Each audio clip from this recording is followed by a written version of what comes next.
6월 1일 수요일 새벽 예배를 하나님께 드리겠습니다.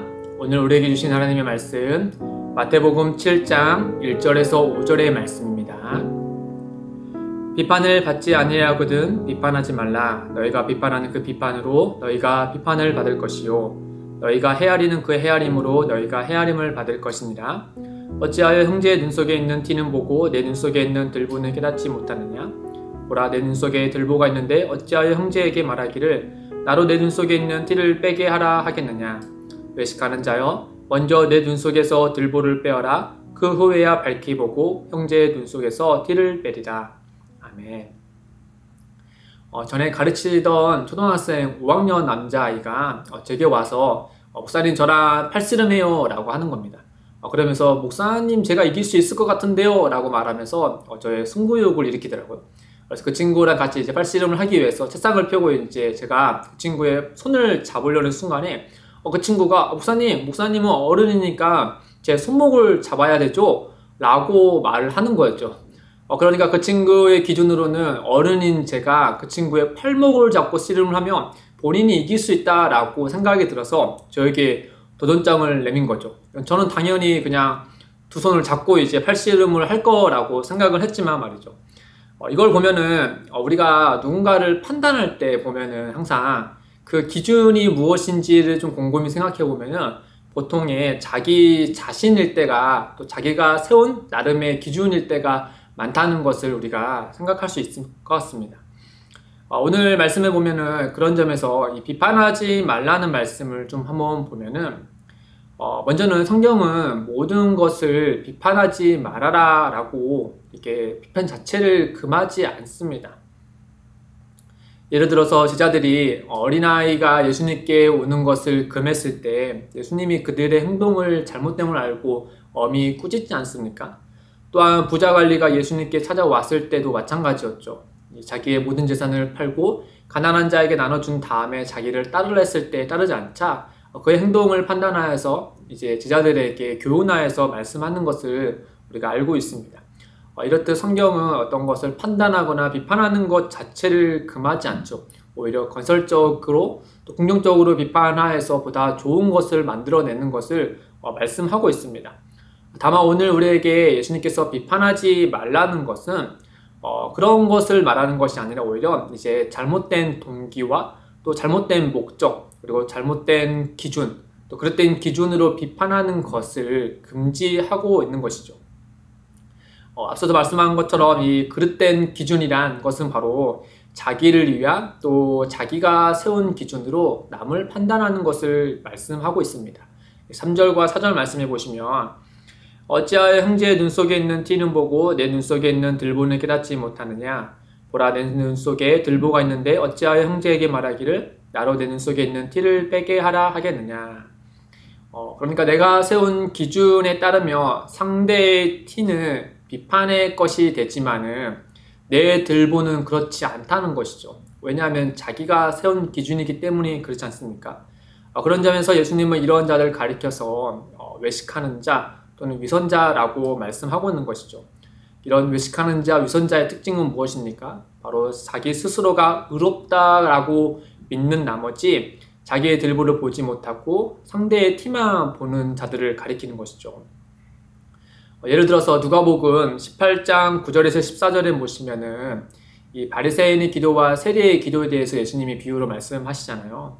거기에 9절에 보면은 이렇게 그 비유의 목적에 대해서 말씀합니다. 또 자기를 의롭다고 믿고 다른 사람을 멸시하는 자들에게 이 비유로 말씀하시되 그러면서 바리새인의 기도가 나오는데 그가 이르기를 이 바리새인은 서서 따로 기도하여 이르되 하나님이여 나는 다른 사람들 곧 토색, 불의, 간음을 하는 자들과 같지 아니하고 이 세리와도 같지 아니함을 감사하나이다. 나는 일에 2번씩 금식하고 또 소득의 11조를 드리나이다 하고 이 바리새인은 이 두 가지를 의식하죠. 하나는 바로 사람들이 자기를 경건한 사람이라고 인정해 주기를 바라는 마음과 다른 하나는 그런 나를 기준으로 해봤을 때 저 세리는 불경건하고 부정한 사람이라는 것을 같이 낙인 찍기를 원하는 마음이었습니다. 이처럼 우리가 남을 판단할 때 우리가 주의해야 될 것은 바로 무엇이냐? 그런 판단의 동기와 목적과 또는 기준이 무엇인가 라는 점을 우리는 곰곰이 생각해 봐야 하는 것이죠. 그런 점에서 오늘 말씀 가운데 예수님은 누군가를 판단하기에 앞서서 우리에게 큰 원칙을 하나 알려줍니다. 그 원칙은 바로 무엇이냐? 모든 판단의 시작은, 모든 비판의 시작은 자기 자신부터 시작해야 한다라는 점이었습니다.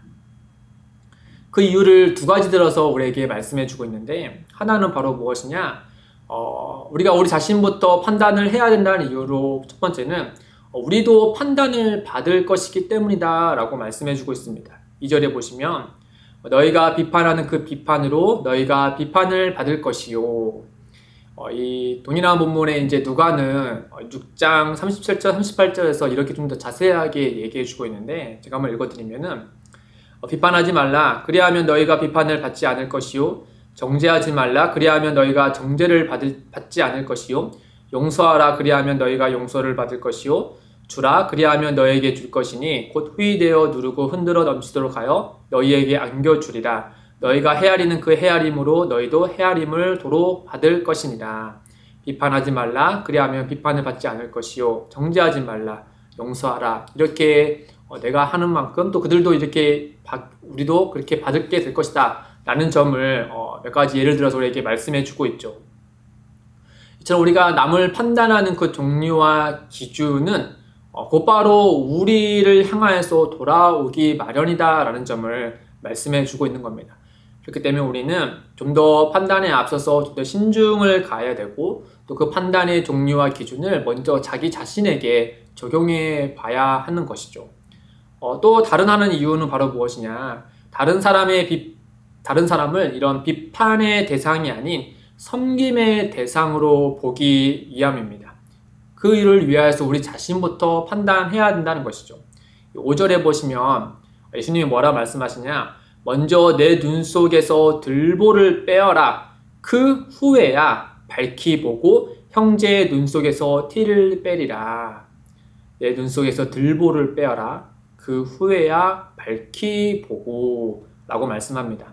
먼저 우리 자신을 판단할 때 우리 자신 안에 들어있는 들보를 보게 될 것이고, 또 그러한 과정을 통해서 그릇된 것을, 옳은 것을 어떻게 바꿔야 될지에 대해서, 어떻게 개선해야 될지에 대해서 고민하고 또 경험하고 또 결과를 만들어내지 않겠습니까? 그런 과정을 배운 후에 본인과 비슷한 들보와 티를 가진 형제가 보인다면 이 과정을 거치기 전에는 어떻게 판단할 것인가 라고만 생각했지만, 이 과정을 거친다면 이제는 나와 같은 저 사람을 어떻게 도울 수 있을까 라는 점으로 관점이 바뀐다라고 하는 것이죠.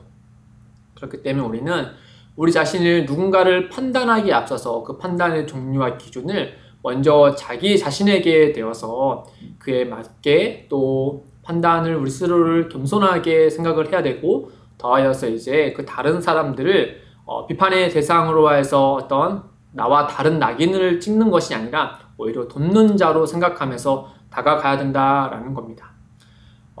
끝으로 예수님께서 오늘 말씀 가운데 이 비판에 대한 비유를 말씀하실 때 이 사람의 눈을 든 것을 우리가 조금 더 생각해 보면 좋을 것 같습니다. 안경을 쓰신 분, 저와 같이 안경을 쓰신 분은 아시겠지만, 이 안경에 어떤 먼지가 묻거나 하면 우리가 무엇을 보든지 간에 그 대상에 먼지가 있는 것처럼 보이기 마련이죠. 제가 쓴 안경에 먼지가 묻어있기 때문이 그렇지 않습니까? 그런 것처럼 우리 눈 속에 들보가 있다면 우리가 보는 모든 것들에 들보가 보이기 마련이겠죠. 그런 것 반대로 우리의 눈 속에 어떤 들보가 아닌 깨끗한 또는 은혜가 우리의 눈 속에 들어있다면 우리가 보는 모든 대상들이 어떤 들보가 들쳐서 보이기보다는 은혜가 보이기 마련일 것입니다.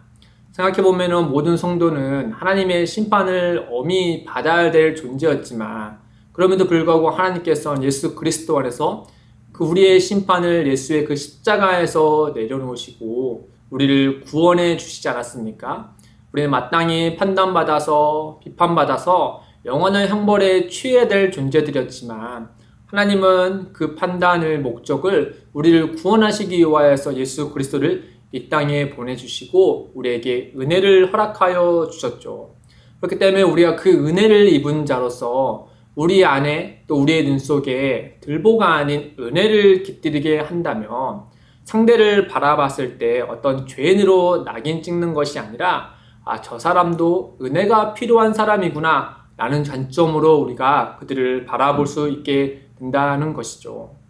사랑하는 성도 여러분, 오늘 이 시간 우리가 기도할 때 우리 마음속 깊은 곳 또 우리의 눈 속에 과연 하나님 보시기에 무엇이 있는지 우리가 한번 살펴봤으면 좋겠습니다. 혹이나 우리 안에 들보와 티로 이런 것들이 가득하다면 이 시간 주의 은혜로 그 모든 것들을 제거하시기를 바라고 그리고 그 자리에 하나님의 은혜를 두시기를 축원드립니다. 우리 눈 속에 우리의 마음에 은혜가 깃들어 있을 때 우리는 가족과 또 지인들을 이전과 다르게 바라보게 될 것입니다. 어떤 비판함으로 그들을 바라보기 전에 그들의 은혜로 필요한 존재로 바라보면서 오히려 하나님의 그 은혜를 나눌 수 있는 그런 자로 우리가 세워지겠죠. 뿐만 아니라 우리가 누군가를 비판하는 그 마음 가운데는 상대에게만 해를 가하기보다는 그 판단하는 우리 안에도 불편한 감정들이 깃들기 마련이지 않습니까? 그러나 그 은혜로 이 모든 것을 해결한다면 우리는 그 안에서 참된 자유를 누리면서 보다 아름다운 모습들을 만들어 갈 수 있을 것입니다. 그 은혜가 오늘 이 시간에 있기를 주님의 이름으로 축복드립니다. 함께 기도하겠습니다. 하나님 아버지, 하나님의 크신 은혜를 입은 성도인 우리가 어째서 매번 은혜를 잊어버리는지는 모르겠습니다. 주님, 우리를 불쌍히 여기셔서 날마다 주의 말씀과 기도 중에 은혜를 되찾게 하시고 우리의 눈 속에 들여놓아 주옵소서. 그래야 오늘이란 하루를 살아갈 때 만나는 모든 이들을 그릇된 동기와 기준으로 판단하지 말고 오히려 그들의 필요를 돕는 이들이 될 수 있도록 우리와 함께하여 주옵소서. 감사하며 예수님의 이름으로 기도드립니다. 아멘.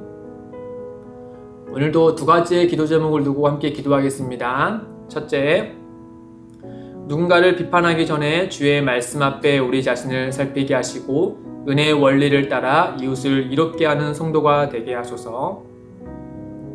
둘째, 기쁨이 되는 교회의 모든 사역과 사역에 동참하는 모든 이들에게 그릇된 비판에서 벗어나게 하시고 은혜로 서로 협력하여 주의 사역을 이뤄가게 하소서. 이를 위해 함께 기도하며 나아가겠습니다.